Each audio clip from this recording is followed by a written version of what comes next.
Welcome to Sophia's Stoicism, where ancient wisdom meets modern heartbreak. The opening hook, a story that will change everything. Picture this. Sarah, a successful marketing executive, found herself at 2 a.m. staring at her phone screen. Her finger hovered over the call button for the 7th time that evening. The man she'd been with for 3 years had walked out of her life 2 weeks ago, and since then, she'd sent 47 unanswered messages and made 23 unreturned calls. But here's what Sarah didn't know yet, and what you're about to discover. The ancient Stoics had already mapped out exactly why her approach was pushing him further away. And more importantly, they'd discovered a counterintuitive method that would eventually bring him back, begging for her attention. By the end of this guide, you'll understand why everything you've been taught about fighting for love is wrong, and how 5 simple Stoic principles can transform you from someone who chases to someone who is chased. But I warn you, this isn't going to be comfortable. The truth rarely is. The painful reality, why we chase and why it never works. Before we dive into the Stoic solutions, let's examine the psychology behind our desperate behaviors. When someone leaves our life, our brain literally goes into survival mode. The same neural pathways that activate when we're physically threatened fire up when we face romantic rejection. This is why that hollow feeling in your chest feels so real, because to your brain, it is a real threat to your survival. The neurochemical cocktail of desperation. When we lose someone important, our brain floods with stress hormones, cortisol, adrenaline, and norepinephrine. Simultaneously, we experience withdrawal from dopamine and oxytocin, the love chemicals we'd grown accustomed to. This creates a literal addiction withdrawal scenario, explaining why we act so irrationally during breakups. But here's where ancient Stoicism offers something modern psychology often misses. They understood that our emotional reactions, while natural, don't have to control our actions. Marcus Aurelius wrote, "You have power over your mind, not outside events. Realize this, and you will find strength." The first Stoic principle, the dignity of silence, why you must stop calling, the ancient wisdom behind non-pursuit. Epictetus, born a slave who became one of history's greatest philosophers, understood something profound about human nature. The more desperately we pursue something, the more we diminish its perceived value, including our own. Think about it logically. When someone doesn't answer your calls and you call again, you're essentially saying, "Your time and attention are more valuable than my dignity." Each unanswered call broadcasts your emotional state louder than words ever could. The real story behind repeated calls. Let me share another story. David, a software engineer, called his ex-girlfriend Emma 15 times in one day after she said she needed space. In his mind, he was showing her how much he cared. But what was Emma actually experiencing? With each ring, she felt overwhelmed by his emotional intensity, frustrated by his inability to respect her boundaries, concerned about his emotional stability, increasingly certain she'd made the right decision to leave. The Stoics called this phenomenon preferred indifference, things we think we need for happiness but actually don't. Your ex's immediate response to your calls falls into this category. You think you need it, but pursuing it desperately actually moves you further from your goal. The psychological impact of digital age desperation. In our connected world, the temptation to reach out is stronger than ever. We can see when they're online, when they've read our messages, when they're posting stories. This constant access creates an illusion of connection that the Stoics would have recognized as a form of self-torture. Seneca wrote, "Every new thing excites the mind, But a mind that seeks to make progress must be given to few things. Your constant calling scatters your mental energy and prevents the focused self-improvement that actually attracts people back. The practical exercise, the 24-hour rule. Here's a practical Stoic exercise I call the 24-hour reflection. Before making any contact, ask yourself, what outcome am I hoping to achieve? Is this action likely to achieve that outcome? Am I acting from strength or desperation? How will I feel about this action in 24 hours? Most of the time, you'll realize that the urge to call comes from anxiety, not genuine communication needs. The second Stoic principle, the power of unspoken words, the message trap. Why digital communication reveals too much. Text messages seem harmless, but they're actually the most dangerous form of post-breakup communication. Unlike calls, which at least require real-time interaction, messages sit there, displaying your emotional state for extended periods. The story of Maria's message marathon. Maria sent her ex-boyfriend 31 messages over 3 days. Here's what her messages revealed. Day 1, hey, can we talk? Reasonable. Day 2, I know you're seeing my messages. Accusatory. Day 3, I just want to understand. Desperate. By day 3, she'd transformed from someone worth pursuing into someone to avoid. Each message shifted the power dynamic further away from her. The Stoic understanding of communication value. The Stoics understood that words have power precisely because they're limited. When you flood someone with messages, you devalue your own communication. It's basic economics. Increase supply, decrease value. Marcus Aurelius kept his personal writings, which became the famous Meditations, as brief, powerful observations. He understood that profound thoughts don't require many words, and meaningful communication doesn't require constant repetition. The hidden psychology of message sending. Every message you send after the first unanswered one serves your emotional needs, not communication needs.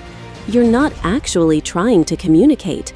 You're trying to relieve your anxiety, feel like you're doing something, maintain the illusion of connection, process your emotions externally. The Stoics would say this is using another person as an emotional crutch, which is both unfair to them and damaging to your own character development. The alternative, strategic silence.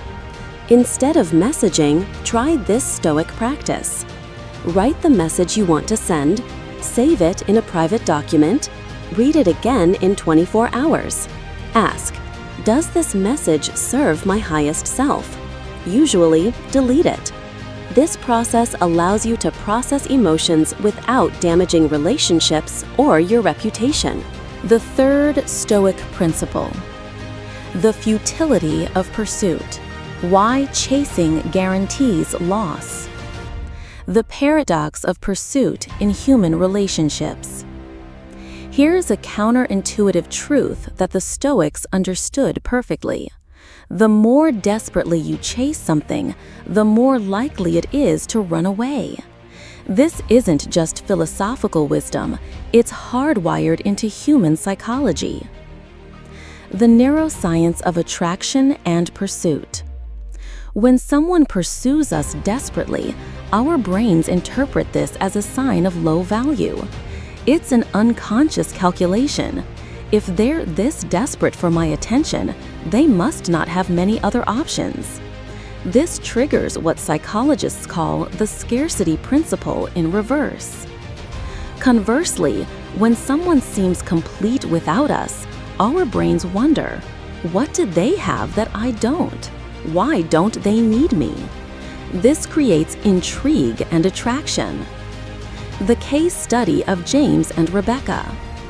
James and Rebecca dated for 2 years before she ended things, saying she needed to find herself. James's response was textbook pursuit. He sent flowers to her office. He showed up at places he knew she'd be. He convinced mutual friends to talk to her. He wrote long letters explaining his feelings.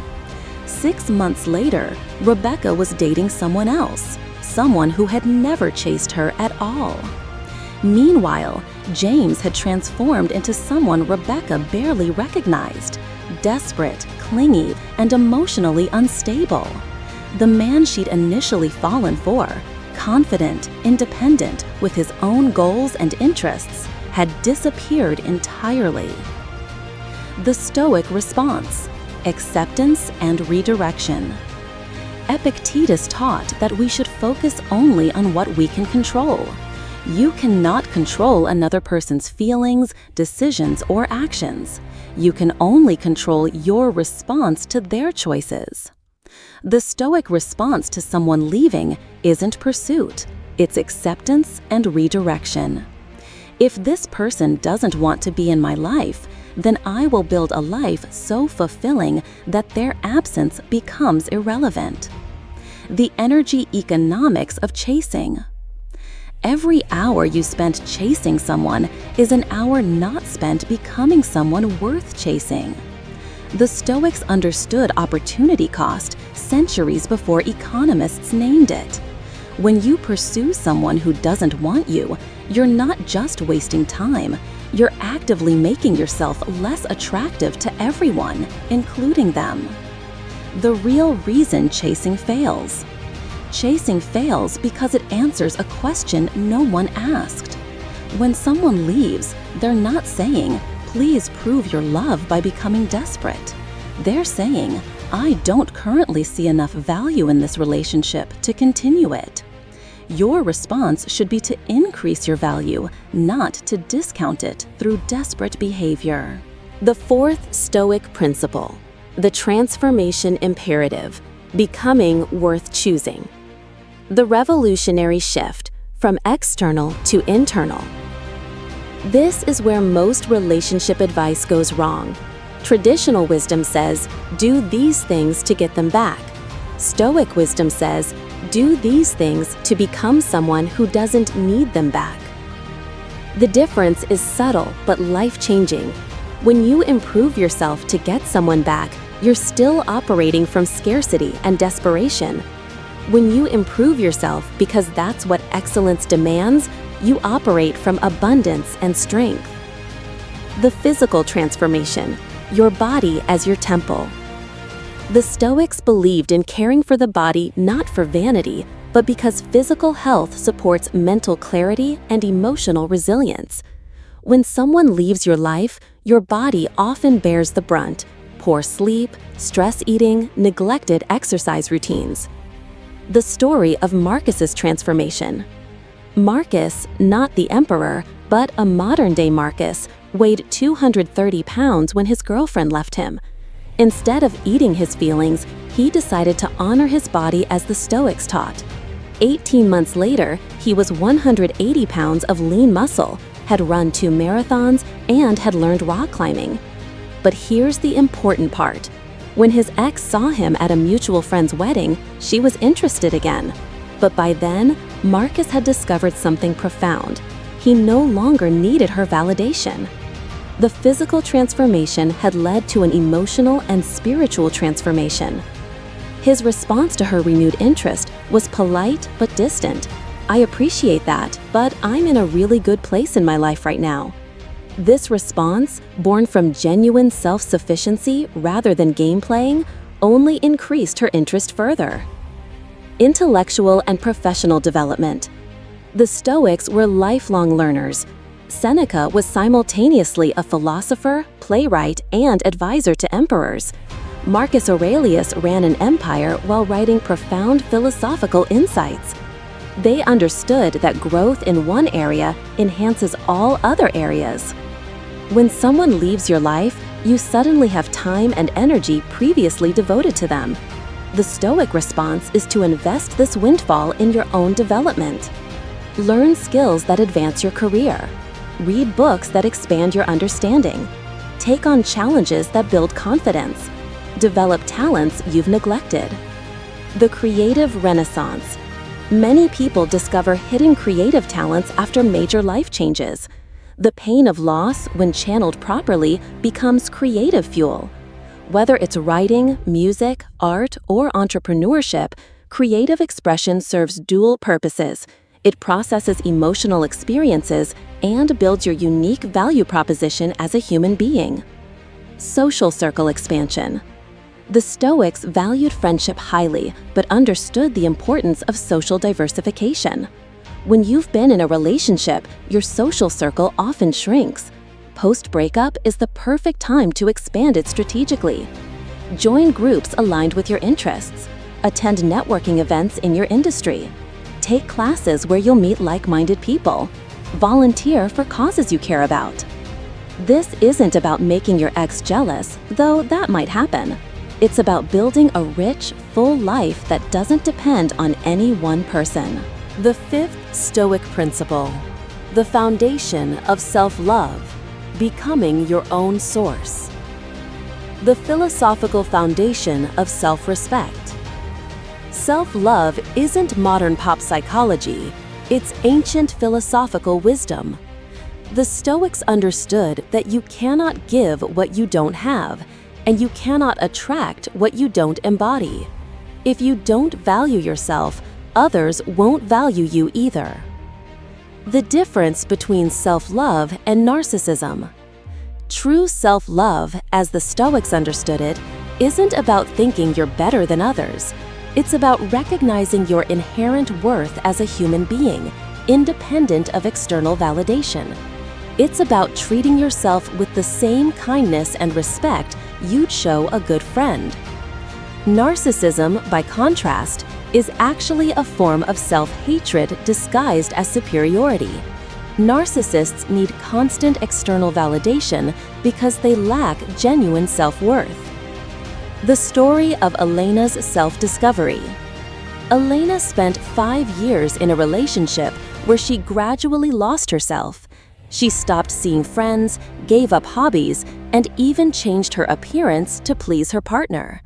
When he left for someone else, she felt completely empty, not just because he was gone, but because she'd forgotten who she was without him.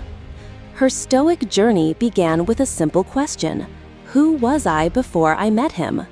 She made a list of everything she'd given up. Photography, her college passion. Hiking, she used to climb mountains. Book club, she'd been the founder. Cooking, she used to love experimenting with recipes. Instead of trying to get him back, she committed to getting herself back. She bought a camera, joined a hiking group, started a new book club, and began cooking elaborate meals for herself. 6 months later, she was dating a photographer she'd met in her hiking group, someone who appreciated and encouraged her passions rather than demanding she abandon them. The daily practice of self-respect. Self-love isn't just a concept, it's a daily practice. The Stoics believed in examining their thoughts and actions each day. Here are practical ways to implement this. Morning reflection. What do I need today to feel strong and centered? How can I honor my values in today's actions? What boundaries do I need to maintain? Evening review. Did I treat myself with respect today? What did I do well that I can acknowledge? How can I improve tomorrow? The economic principle of self-investment. Think of yourself as a stock. Every action you take either increases or decreases your value. When you chase someone who doesn't want you, you're devaluing your stock. When you invest in your health, skills, relationships, and personal growth, you're increasing your value. The beautiful irony is that the more you invest in yourself, the less you need anyone else's validation, and the more attractive you become to everyone, including the person who left. The science behind Stoic principles. Why ancient wisdom works. Modern psychology confirms ancient insights. Recent psychological research has validated many Stoic principles. Attachment theory. Secure attachment, which resembles Stoic self-sufficiency, is more attractive than anxious attachment, which manifests as chasing and clinging. The scarcity principle. Things become more valuable when they're scarce. Your attention and presence become more valuable when they're not freely given. Self-determination theory. People are attracted to others who have intrinsic motivation, doing things for personal growth, rather than extrinsic motivation, doing things for external validation. The neuroplasticity of emotional resilience. Your brain is constantly rewiring itself based on your thoughts and actions. When you practice Stoic principles, focusing on what you can control, accepting what you cannot, and finding meaning in challenges, you literally rewire your brain for greater emotional resilience. The hormonal benefits of self-improvement. Physical exercise releases endorphins, which combat depression and anxiety. Learning new skills increases dopamine production. Social connections release oxytocin. In other words, Stoic practices naturally restore the neurochemical balance that loss disrupted. Real-world applications. The 90 Days Stoic Transformation. Days 1 through 30. Foundation building. Week 1. Acceptance and assessment. Stop all contact with the person who left. Write a brutal, honest assessment of the relationship and your role in its end. Begin daily meditation or reflection practice. Start a physical fitness routine. Week 2. Boundary setting. Identify and remove triggers, photos, songs, places. Inform friends you don't want updates about your ex. Create new routines that don't involve them. Begin journaling about your thoughts and feelings. Week 3. Investment redirection. Choose one skill to develop: language, instrument, coding, etc. Plan a physical challenge, marathon, hiking trip, strength goal. Research career advancement opportunities. Schedule social activities with friends. Week 4. Identity reconstruction. List qualities you want to develop. Identify role models who embody those qualities. Set 3-month goals for self-improvement. Begin reading Stoic philosophy daily. Days 31 through 60. Momentum building. Weeks 5 through 8. Skill development. Dedicate at least 1 hour daily to your chosen skill. Document your progress to maintain motivation. Connect with others who share your interests. Celebrate small victories. Days 61 through 90, transformation consolidation. Weeks 9 through 12, integration and mastery. Your new habits should feel natural now. Others should notice changes in your confidence and energy. You should genuinely feel better about yourself. The person who left should seem less important to your happiness. Advanced Stoic strategies when they do come back. The ultimate test of your transformation. Here's what will likely happen. Once you've genuinely transformed and moved on, they'll notice. They might reach out, want to see you, or even ask to get back together. This is the ultimate test of your Stoic development. The 3 possible responses. 1. The desperate response, pre-transformation you. Immediately drop everything and take them back, grateful they've returned. 2. The vengeful response, partially transformed you. Reject them to hurt them as they hurt you, or make them jump through hoops to earn you back. 3. The Stoic response, fully transformed you. Evaluate the situation objectively. Have they genuinely changed? Do they align with your current values and goals? Can they add value to your already fulfilling life? The story of David's choice. Remember David from earlier. 2 years after his ex Emma left, she reached out. She'd seen his social media. He'd lost 40 pounds, gotten promoted twice, learned Spanish, and was traveling solo through South America. Her message was long and apologetic, asking if they could meet for coffee. The old David would have said yes immediately. But the new David took a week to respond. When they met, Emma was shocked. David was calmer, more confident, and genuinely happy. He listened to her apologies and explanations without anger or desperation. Finally, she asked, "So, do you think we could try again?" David's response was pure Stoic wisdom. "Emma, I appreciate your honesty, and I'm glad you're in a better place. But I've built a life I really love, and I'm not looking to change it right now. I wish you all the best." Emma was devastated, not because David was mean, but because she realized she'd lost someone truly valuable. The confident, independent man sitting across from her was far more attractive than the clingy, desperate man she'd left. The philosophical deeper dive, understanding Stoic love. Love as virtue, not need. The Stoics distinguished between healthy love and neurotic attachment. Healthy love enhances both people's capacity for virtue, growth, and contribution to the world. Neurotic attachment diminishes both people through codependency and stunted growth. When you chase someone, you're operating from attachment, not love. True love wants what's best for the other person, even if that doesn't include you.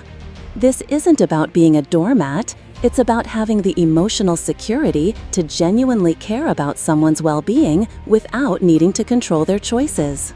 The paradox of letting go. The Stoics understood a profound paradox. The more willing you are to lose